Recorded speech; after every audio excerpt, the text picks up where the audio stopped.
Component 2, as I've mentioned, is stretching. So I started introducing that in the previous part, but the next part is then to stretch. Because we know what position we want to be in, it's much more effective once we're active. So as the example, like I talked about in the last part, we want to come into stretches, we want to get active, and we want the right muscles and the spine in the right place. That then allows us, as I mentioned before, that will possibly highlight more areas to stretch as well, because we'll find more restrictions once we're in the right position and we come up. We'll feel more of a stretch coming through here, so we can get the glutes active and we can really push that hip forward without extending through the hips and the spine, but engage and just move into the stretch.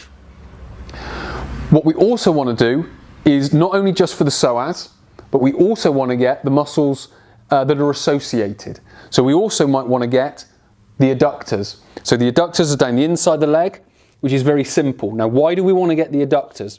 Because if we look at the deep fascia line, or deep fascial line, it involves psoas, iliacus, and down into the adductors. So we need to be able to get that whole system nice and smooth and working. That will also contribute towards the dropping in of the knee and the collapsing of the foot and the internal rotation of the hip as well. So we need to open all of that out. So by stretching, we're now starting to lengthen the muscles. So what we're doing is, with the prep and the activation, we're getting in the right position and getting the right muscles doing what they're supposed to be doing. What we're now doing with the stretching is starting to open out that whole system. So it's then able to move that much more. And that's going to be much more helpful when we come on to the next part. So with regards to the stretching, it works, well, all of these parts work very closely with each other, and there are reasons for building it in this way. Because as I mentioned last time, we're not only building the body, we're also building what's going on in here.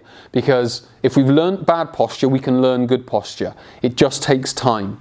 So what we've got to be able to do is, number one, prep and activate the joints and the muscles. Then we've got to open them out with the stretching that we do. And as I mentioned in the 12-week program, this is how the workouts are structured.